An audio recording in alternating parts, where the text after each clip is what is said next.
사도신경으로 우리 신앙을 하나님께 고백하시겠습니다. 나는 전능하신 아버지 하나님, 천지의 창조주를 믿습니다. 나는 그의 유일하신 아들 우리 주 예수 그리스도를 믿습니다. 그는 성령으로 잉태되어 동정녀 마리아에게서 나시고 본디오 빌라도에게 고난을 받아 십자가에 못 박혀 죽으시고 장사된 지 사흘 만에 죽은 자 가운데서 다시 살아나셨으며 하늘에 오르시어 전능하신 아버지 하나님 우편에 앉아 계시다가 거기로부터 살아있는 자와 죽은 자를 심판하러 오십니다. 나는 성령을 믿으며 거룩한 공교회와 성도의 교제와 죄를 용서받는 것과 몸의 부활과 영생을 믿습니다. 아멘. 우리 찬송가 211장으로 하나님 찬양하시겠습니다. 211장입니다.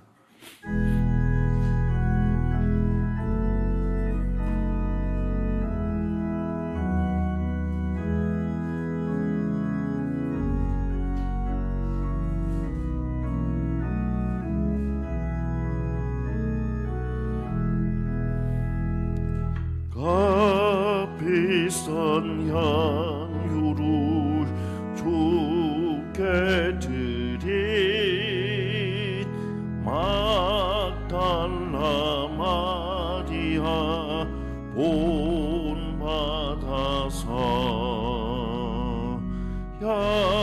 향기로운 산재물 주님께 바치리 사랑해 주네 주님께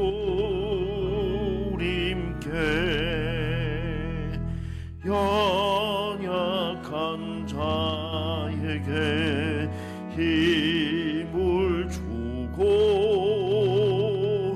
어두운 세상에 빛을 비춰 성실과 인내로 내 형제 이끌리 사랑해 주네 주님께 두려운 마음에 소망 주고 슬픔에 쌓인 자 위로하며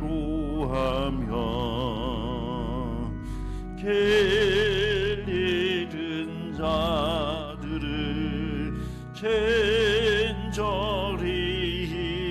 이끌리 사랑해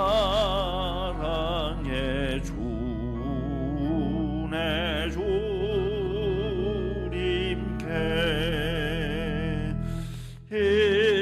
인생의 황홀이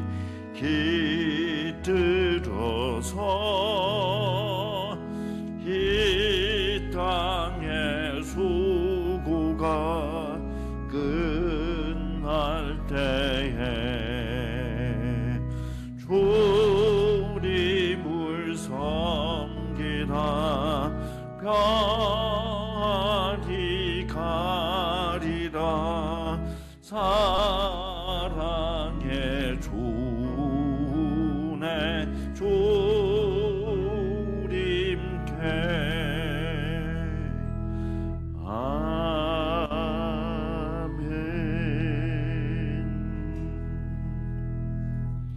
하나님께서 오늘 저희에게 주시는 말씀은 신명기 23장 19절에서 24장 9절까지입니다.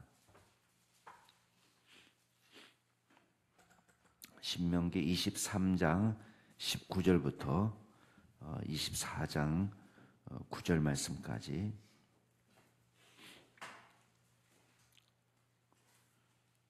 제가 한 절, 여러분이 한 절 교독하겠습니다. 신명기 23장 19절부터 한 절씩 교독하겠습니다. 내가 형제에게 구워 주거든 이자를 받지 말지니 곧 돈의 이자, 식물의 이자, 이자를 낼 만한 모든 것의 이자를 받지 말 것이라.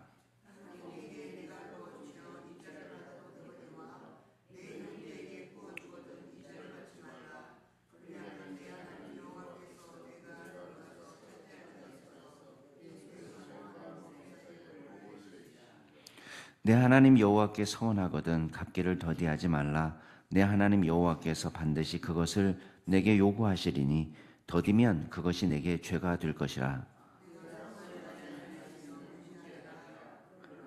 내 입으로 말한 것은 그대로 실행하도록 유의하라. 무릇 자원한 예물은 내 하나님 여호와께 내가 서원하여 입으로 언약한 대로 행할지니라.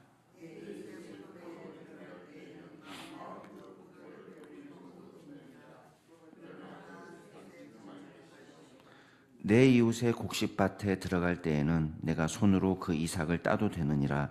그러나 내 이웃의 곡식밭에 낫을 대지는 말지니라.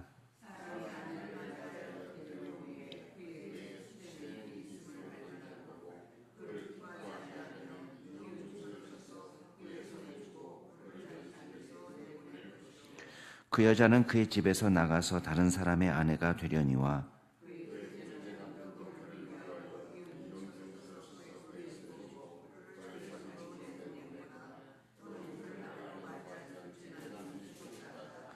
그 여자는 이미 몸을 더럽혔은즉 그를 내보낸 전 남편이 그를 다시 아내로 맞이하지 말지니 이 일은 여호와 앞에 가증한 것이라.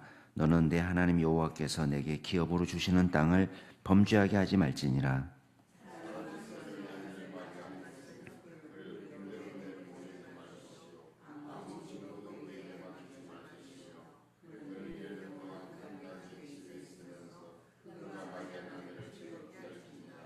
사람이 맷돌이나 그 윗짝을 전당 잡지 말지니 이는 그 생명을 전당 잡음이니라.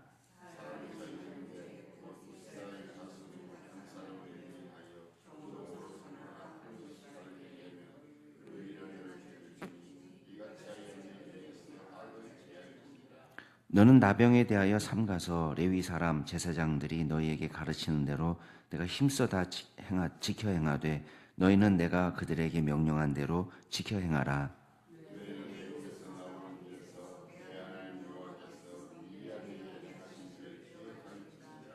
아멘. 어제 말씀은 이제 23장 신명기 23장 1절부터 18절 말씀인데요. 우리가 잠깐 보면은 1절부터 8절까지는 이제 여호와의 총회에 들어올 수 없는 사람에 대한 이야기입니다. 이제 우리가 이 구절을 해석할 때 어려운 점이 뭐냐면 여호와의 총회가 일단 뭐냐? 그냥 하나님의 백성 전체를 말하는 것인지 아니면 보통 많이 해석하는 게 중앙 성소에 들어오는 그 중앙 성소 하나님의 그 성소와 지성소가 있는 그 중앙 성소를 말하는 것인지 아니면 어떤 백성들의 율법 준수를 관리 감독하는 그런 리더십을 말하는 건지에 대한 해석들이 분분합니다. 네, 왜 그러냐면 지금 여호와의 총회에 들어올 수 없는 사람들의 면모를 보면은 일단은 뭐 고안이 상한 자, 음경이 잘린 자, 암몬 사람, 모압 사람 뭐 이런 사람들이 나오고 또 그다음에 약간 조금 느슨하게 적용하는 거는 에돔 사람이라든지 에돔 사람은 형제라는 이유로 그다음에 애굽 사람은 또 나그네로 살았다는 이유로 그러니까 애굽에서 살던 기간 전체를 악하게 보진 않는 거예요. 왜냐하면 애굽에서 신세를 진 것도 있으니까. 요셉이 총리로 있을 때는 애굽에 내려가서 기근을 피할 수 있는 그런 신세를 졌잖아요. 그러니까 애굽의 400년 그 기간을 전체를 악하게 보지는 않습니다. 그러니까 그런 거라든지 그다음에 또 그런 것들이 있기 때문에 이 기준이 어떤 건가? 그래서 에돔 사람은 에서의 후예니까 네 형제다. 뭐 또 애굽 사람은 아까도 말한 것처럼 너희들이 거기서 나그네로 살았다. 뭐 이런 것 때문에 3대 후 자손들은 총회에 들어올 수 있다. 이런 규정을 담았거든요. 그래서 우리가 왜 3대가 지나면 그 사람들이 들어올 수 있냐. 이런 부분에 대해서 의문을 갖게 되는 거예요. 그래서 여호와의 총회가 일단은 우리가 생각할 때에 그냥 우리가 이해하는 여호와의 백성 전체를 말하는 건 아닐 것이다. 이렇게 짐작하고 있고 가장 흔한 해석은 이제 중앙 성소에 들어올 때에 하나님께서 특별한 거룩함을 요구하셨다 하는 의미로 받아들이고 있습니다. 자, 어쨌든 간에 여기서 보면 고환이 상한 자나 음경이 잘린 자는 레위기에 보면은 제사장이 될 수 없는, 이게 신체적인 결함을 타고 태어났든지 아니면 후천적이든 것이든 간에 이거는 제사장으로 섬길 수 없는 그런 장애를 말하고 있습니다. 그러니까 제사장으로 섬길 수 없을 뿐이지 이 사람이 구원받지 못한다 그런 건 아닙니다. 그래서 여기를 영적인 의미로 구원받지 못한다 이렇게 해석하면 안 되고, 아마도 중앙 성소에 들어올 때는 하나님께서 엄격한 거룩함을 우리에게 요구하신다 그렇게 이해하시면 될 것 같고요. 그리고 여기서 사생자도 그냥 단순히 우리가 알고 있는 뭐 미혼모를 의미한다. 미혼모에게서 난 자녀를 의미한다. 그렇게 이해하기보다는 이 단어는 이제 구약이 많이 나오지 않기 때문에 우리말로는 지금 사생자라고 번역했고, 또 70인 역본에 보면은 음란한 행위를 통해서 나온 자녀로 이해를 하지만, 이거를 이제 영적인 의미로 이방인과 원래 결혼을 금했는데 금한 결혼 사이에서 태어난 자녀, 내지는 성전 제2에서 일하던 창기에게서 난 자녀, 이렇게 보통 이제 이해를 하고 있습니다. 자, 어찌 됐든 간에 앞에 나와 있는 것처럼 이 사생자도 구원받지 못한다 이런 의미로 이야기한 것이 아니라, 아이가 무슨 죄가 있어요? 아이는 죄가 있어서 이 아이가 구원받지 못한다가 아니라 그만큼 중앙 성소에 들어올 때에 엄격한 기준이 요구가 되었다. 이렇게 이해를 하시면 되고, 그 다음에 암몬 사람과 모압 사람이 제외되는 이유는 이스라엘 백성들이 출애굽해서 가나안 땅에 들어오는 과정 속에서 오히려 이 모압 족속들이, 특별히 발람 왕이 발람을 불러다가 하나님의 백성들을 저주하려고 했다. 그래서 하나님의 백성에 반하는 행동을 했다는 것을 지금 들고 있습니다. 그래서 이런저런 이유로 해서 제외가 되고 있는데, 그럼에도 불구하고 우리가 뭘 기대할 수 있냐면, 자, 원래대로 하면 모압 사람, 암몬 사람은 여호와의 총회에 들어올 수 없는 사람이지만, 우리가 성경을 보면은 모압 여인 중에 대표적으로 이제 룻을 볼 수 있습니다. 그래서 룻은 하나님의 백성으로 포함됐을 뿐만 아니라 메시아의 족보에도 들어오는 인물이 되었다는 거예요. 그래서 혈통보다도 더 앞서는 것은 우리에게 가르치는 건 뭘 가르치겠어요? 믿음을 가르치는 거예요. 그래서 하나님의 긍휼과 사랑으로 누구든지 믿음으로는 구원받는다라는 사실을 다시 한번 우리가 되새기게 됩니다. 그리고 9절부터는 이제 진을 쳐서 전쟁을 할 때에 그 진 안에 하나님께서 여호와께서 이스라엘 백성들을 위해서 싸우시려고 임재해 있는 거룩한 장소라, 이렇게 이해를 하는 것입니다. 그래서 부정한 것이 발견됐을 때는 진영 밖으로 나아가는, 그래서 여기 보면 심지어는 화장실도 진영 밖에 두고, 또 대변을 봤을 때는 그게 밖에 노출시키지 않고 땅을 파가지고 배설물을 땅에 묻어버리도록 하는 그런 모습을 보여주고 있습니다. 그래서 14절 말씀이 중요한데, 14절은 같이 한번 읽어보겠습니다. 시작. 이는 내 하나님 여호와께서 너를 구원하시고 적군을 내게 넘기시려고 내 진영 중에 행하심이라. 그러므로 내 진영을 거룩히 하라. 그리하면 내게서 불결한 것을 보시지 않으므로 너를 떠나지 아니하시리라. 하나님의 구원 역사가 나타나는 장소이기 때문에 그 장소마저도 구별되게 살기를 원하시는 거예요. 그 다음에 15절부터 보면은 종이 주인을 피해서 도망왔을 때예요. 자, 우리가 지난번에 보았지만은 소나 나귀는 주인을 잃고 돌아다니고 있으면 어떻게 하라는 거예요? 주인 찾아주라고 돼 있죠. 근데 여기 인간 노예는 달라요. 주인에게 돌려보내는 게 아니라 이 사람이 주인을 피해서 도망왔으면은 오히려 돌려주지 말고 이 사람을 보호해 주라고 얘기하는 거예요. 그러니까 이 사람이 왜 노예가 됐겠습니까? 뭐 여러 가지 노예 이유가 있겠죠.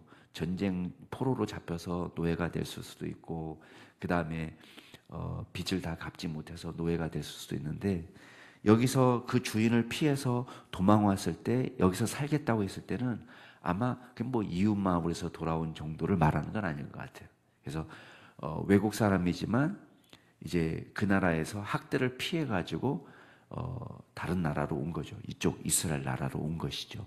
그러니까 우리식으로 지금 이해하기로는 정치적인 난민 정도로 이해하면 될 것 같아요. 그러니까 그쪽에서 살 수 없어서 이쪽으로 넘어온 거예요. 그럴 때에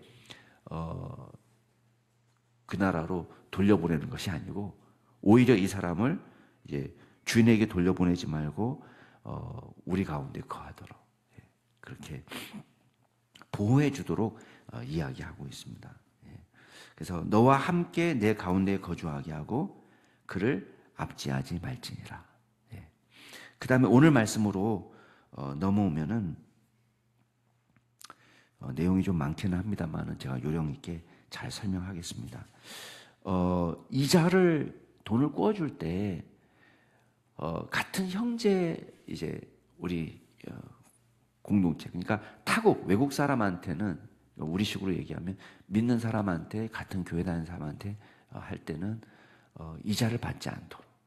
그 다음에 우리가 다른 뭐 사회에서 이제 보통 경제 관계 할 때는 이자를 받을 수 있지만 형제 간의 관계는 도와주는 관계로 그렇게 이해를 하고 있습니다. 그래서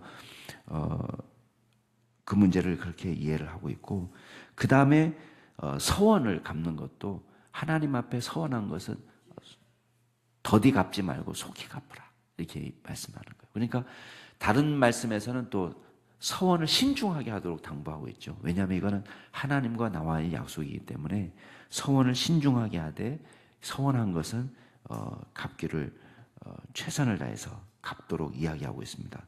그 다음에 포도원에 들어가서나 남의 곡식밭에 들어가서 먹을 때 손으로 따서 먹는 것은 괜찮지만 낫을 대서 추수하는 것은 금하고 있어요. 왜냐하면 자기가 손으로 따서 먹는 것 정도는요, 가난한 사람이 굶주림을 해결하는 정도로 이해하고 있습니다. 그러니까 먹고 살아야 될 거 아니에요.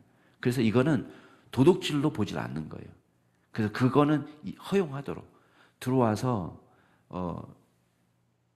서리에서 이게 먹는 거, 따서 먹는 거는 그 이해는 하는데 낫을 가지고 와가지고 막 배서 가지고 가는 거는 이건 도둑질로 보는 거예요. 그래서 농사 짓다 보면은 우리 농부들이 그런 일도 많이 당하는데 막 트럭을 갖다 놓고 하루아침에 그 다음날 가보니까 싹 없어진 거예요. 트럭으로 싹 다 싣고 갔어요. 이거는 절도죠, 절도.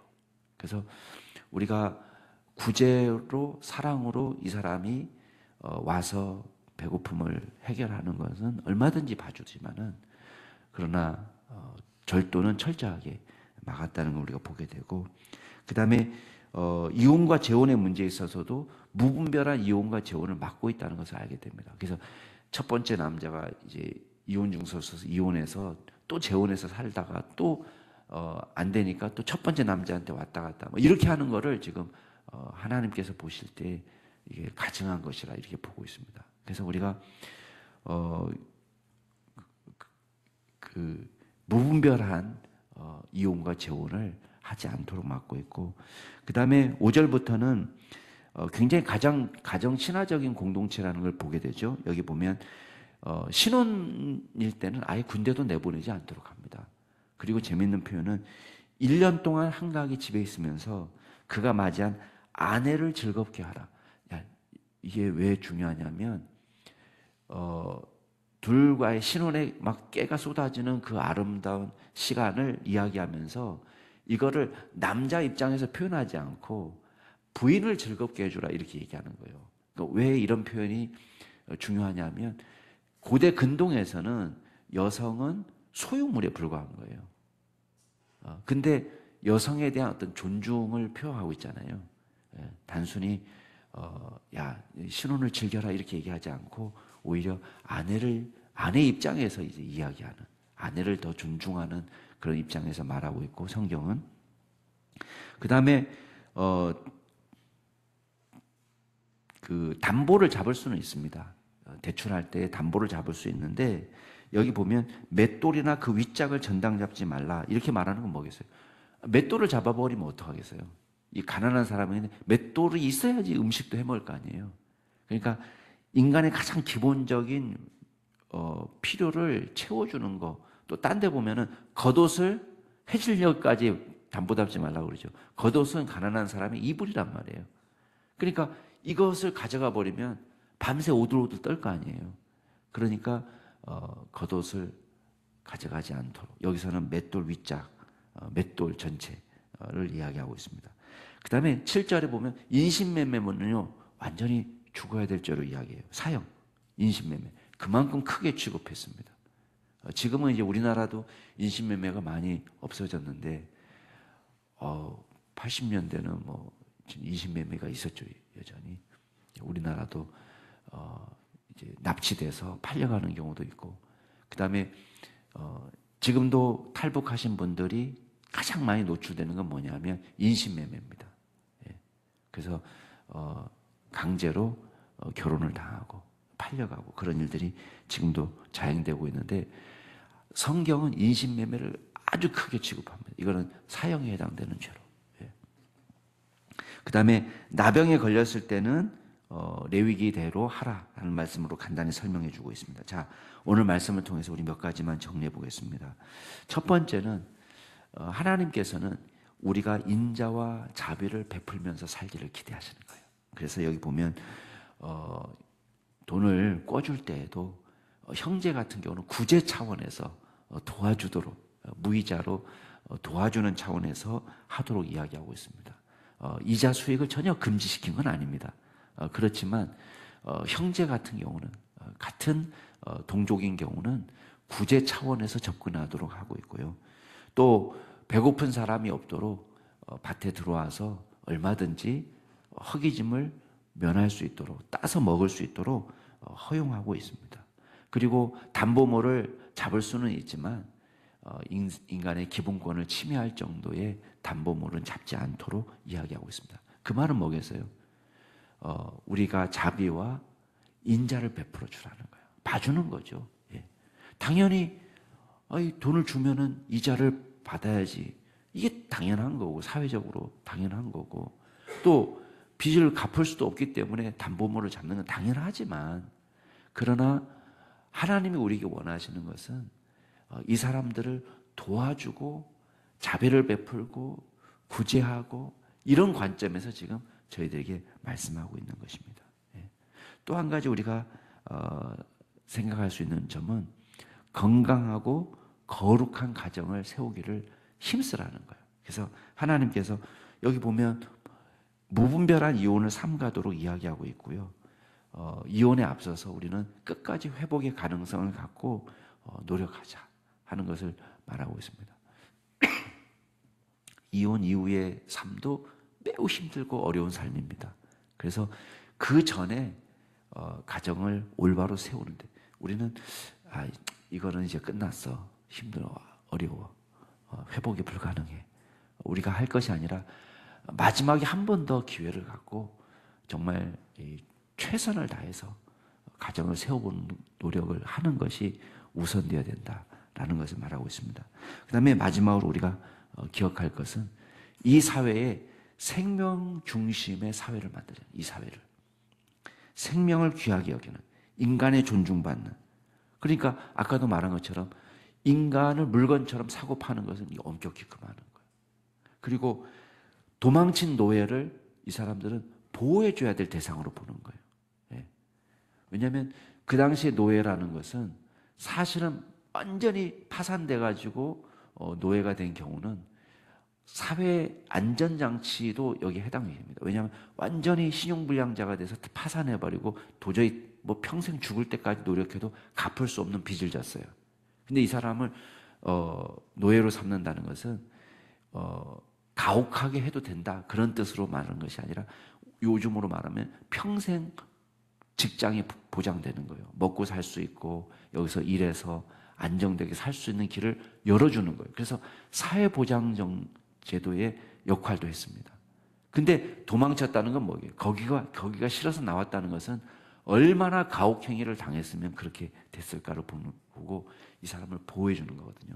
그래서 오늘 말씀은 하나님의 형상대로 지음받은 인격을 존중하고 그 사람을 하나님의 형상대로 지음받은 인간을 사고 파는 것은 금지가 되고 그 다음에 가혹행위를 하는 것도 금지가 되고 그래서 여기서도 나병 환자를 진영 밖으로 보내는 것은 차별 행위로 보면 안 됩니다. 여기서 나병 환자를 진영 밖으로 보는 것은 넌 병 걸렸으니까 나가 이렇게 말하는 것이 아니라 뭘 보호하는 겁니까?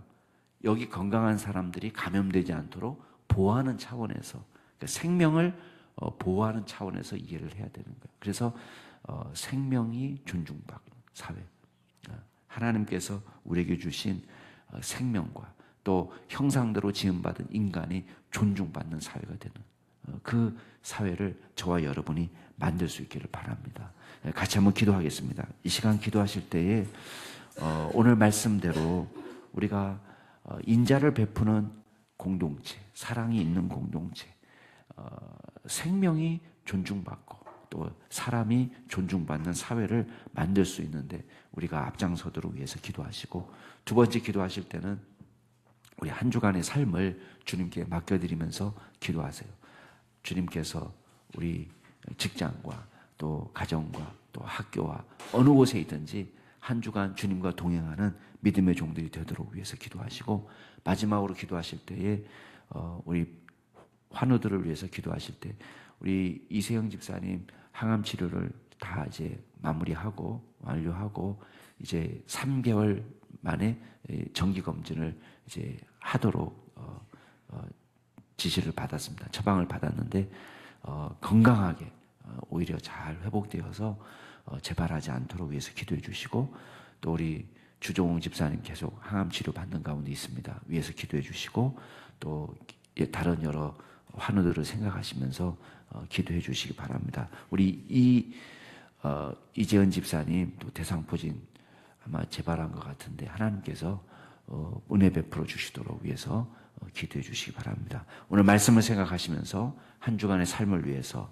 또 환우들을 생각하면서 함께 통성으로 기도하시겠습니다.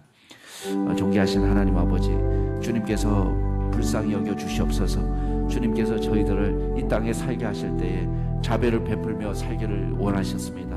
하나님, 우리가 주님의 사랑을 본받아 살게 하여 주시고 우리가 연약한 종들을 사랑하고 돕고 또 섬기며 구제하고 사는 일에 우리가 앞장설 수 있게 하여 주시고 주님, 이 사회 속에서 특별히 하나님께서 당신의 형상대로 지음받은 인간들이 존중받는 사회를 원하셨습니다. 하나님, 우리가 그 사실을 기억하고 서로 섬기며 살게 하여 주시고 주여, 우리가 함부로 무시하거나 다른 사람들을 멸시하지 않도록 도와주시고 차별하지 않도록 도와주시고 아버지 하나님께서 허락하신 귀한 하나님의 형상을 우리가 귀하게 여기고 사랑하며 존중하며 사는 저희들 될 수 있도록 주여 역사하여 주옵소서. 이 사회를 주님께서 돌아보시옵소서.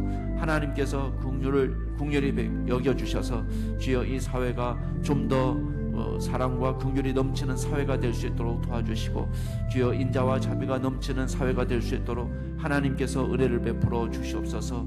하나님, 주님께서 우리의 마음 가운데 역사하여 주셔서 이번 한 주간 살아갈 때 주님을 예배하고 섬기는 삶을 살게 하여 주시고 주여, 우리가 좌로나 우로나 치우치지 않고 주님께서 원하시고 기뻐하시는 삶을 살아내는 귀한 종들이 다 될 수 있도록 주님께서 역사하여 주옵소서. 주여, 매일매일의 삶이 주님과 동행하는 삶이 되게 하여 주시고 주님과 더불어서 기도하며 믿음으로 나아가며 주님의 말씀을 사모하고 성령으로 충만한 귀한 종들이 될 수 있도록 주여 역사하여 주옵소서. 우리가 느슨해지지 않도록 우리의 신앙을 붙잡아 살게 하여 주시고 주여 매 순간 주님을 예배하는 믿음의 종으로 살게 하여 주옵소서. 주여 우리 여러 환우들을 주님의 손에 의탁합니다. 이세영 집사님 주님께서 항암 치료를 완료할 수 있도록 도와주시니 감사드립니다. 아버지 하나님, 이제 후유증 가운데서 회복되는 기간 하나님께서 붙잡아 주셔서 건강하게 회복되게 도와주시고 주여 아픈 통증도 주님께서 낫게 하여 주시고 주여 발바닥에 해진 부분도 주님 고쳐주시고 깨끗하게 치유하여 주옵소서. 아버지 재발하지 않도록 하나님께서 도와주시고 늘 주님께서 주시는 평강과 기쁨으로 살게 하여 주옵소서.